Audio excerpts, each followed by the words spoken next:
వెళ్తే నేను అన్ని రోజులు మామూలుగా మోడర్న్ డ్రెస్సులు వేసుకున్నాను. కానీ ఎందుకు ఆ రోజు మధుసూదన్ అంటే ఆయన అడిగారంట,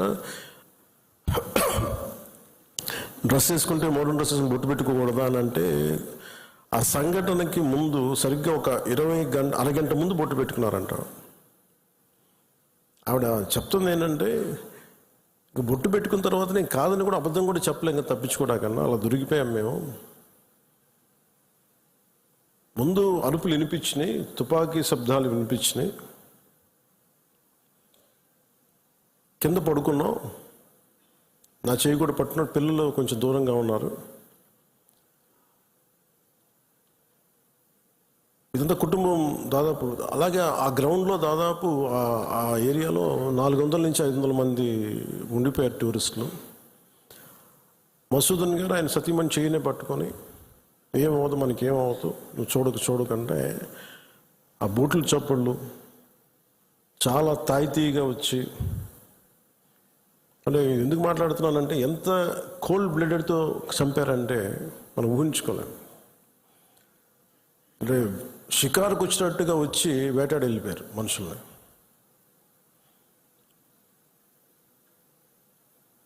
మనకి ఏమవ్వదు అని అలా అంటుంటే బూట్ల శబ్దాలు ఆగినాయి. ఆవిడికి తెలిసిందల్లా తుపాకీ శబ్దాలు వినిపించినాయి. కళ్ళు తెరిచి చూస్తే మొత్తం ముఖం మీద మొత్తం రక్తం ఉండిపోయింది, భర్త తాలూకు రక్తం.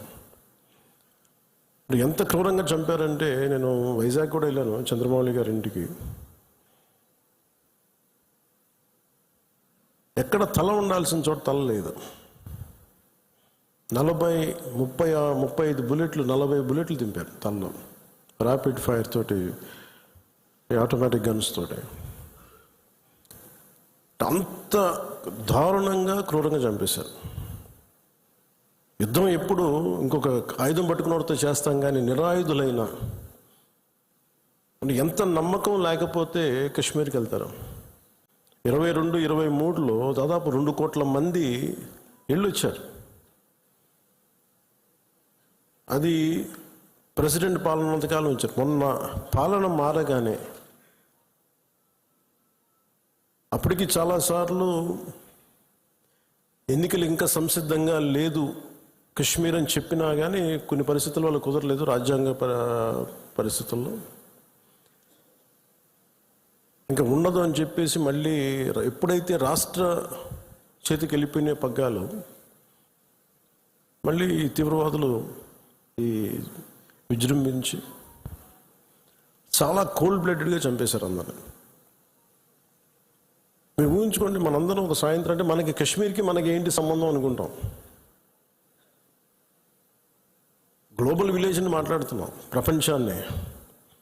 అమెరికాలో చిన్నపాటి ఇన్సిడెంట్ జరిగితే దాని ప్రకంపనలు ఆంధ్రాలో కూడా ఉంటాయి. It's become a global village. అలాంటిది దేశం సరిహద్దులు ఏమి జరిగినా, దేశం లోపల ఏమి జరిగినా దాని ప్రకంపనలు మనకు కూడా తగిలి తీరుతాయి. మేబీ ఒక సగటు మనిషిగా బతికే మనకి అంత అవసరం లేకపోవచ్చేమో, కానీ మామూలు మనిషికి అవసరం లేకపోవచ్చేమో. కానీ being a political party, regional పార్టీకి మనకి ఎందుకు అనే ఒక మైండ్ సెట్ ఉంటుంది. మన సంబంధం నేను చెప్తున్నప్పుడు బిగినింగ్లో జాతీయ సమస్యల గురించి నేను మాట్లాడుతున్నప్పుడు చాలా హాస్యాస్పదంగా ఉండేవాళ్ళు అందరూ నాతో. నీకు ఎందుకు ఇవన్నీ స్టేట్స్ విషయాలు చూసుకుంటే, state is a part of the country కదా, state is a part of the nation. How do we ignore? కానీ ఈ లిమిటెడ్, ఈ తక్కువ స్థాయి ఆలోచన విధానంతో మనం ఎప్పుడు బయట ఆలోచించాం, పరిధి దాటి ఆలోచించాం. సో ఎప్పుడు నేను ఆ దేశం కోసం ఎందుకు ఇంత తపన పడతానంటే, if borders are not secured, Kashmir భారతదేశం అదంచు దాడితే పాకిస్తాన్ వస్తుంది. ఆ హద్దులు బాగలేనప్పుడు దాని ప్రకంపనలు ఇక్కడ దాకా వస్తాయి. మియాన్మార్లో గొడవలు జరిగితే మనకి ఎందుకు అనుకోవడానికి లేదు. అక్కడి నుంచి రోహింగ్యాస్ వచ్చేసి ఇక్కడ మనకి ఆంధ్రాలో కూడా ఉంటారు చాలామంది.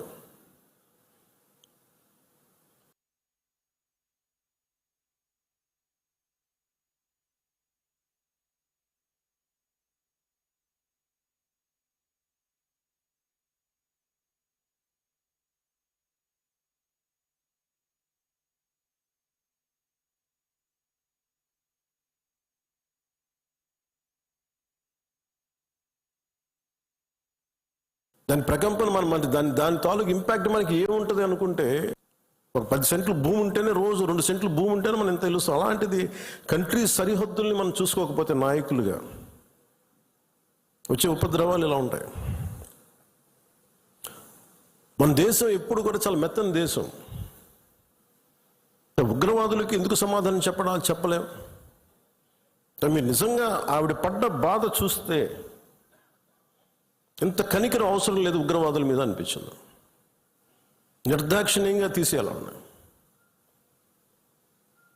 ఆవిడ అన్న మాటలు, చంద్రమౌళి గారు మేము మన వైజాగ్లో కనుక, ఆయన రిటైర్డ్ ఎంప్లాయీ, బ్యాంక్ ఎంప్లాయీ,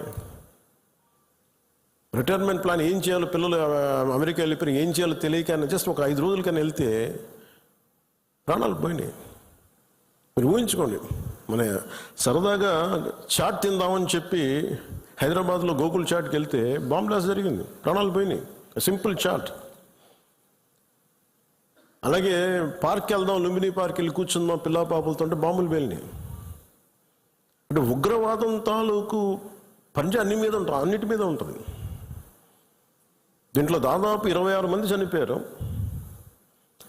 ఈ గుర్రాలని తీసుకెళ్ళి ఒక్కతను మటుకు ఒకే ఆయన ముస్లిం, మిగతా 25 మంది 25 మెంబర్స్ హిందూస్. అది కూడా ఆయన ఎదిరించాడు. గుర్రాలను తీసుకెళ్లే వ్యక్తి ఉగ్రవాదులు ఎదిరిస్తే ఆయన చంపేశారనేది వార్త. అంటే కాశ్మీరు, మనందరం ఒక అందమైన లొకేషన్ చూస్తే మేము చాలాసార్లు, అంటే నాకు ఎందుకు కాశ్మీర్ అనేది ప్రత్యేకంగా నాకు తగులుతూ ఉంటుందంటే, యాజ్ ఎ లీడర్ మీరందరూ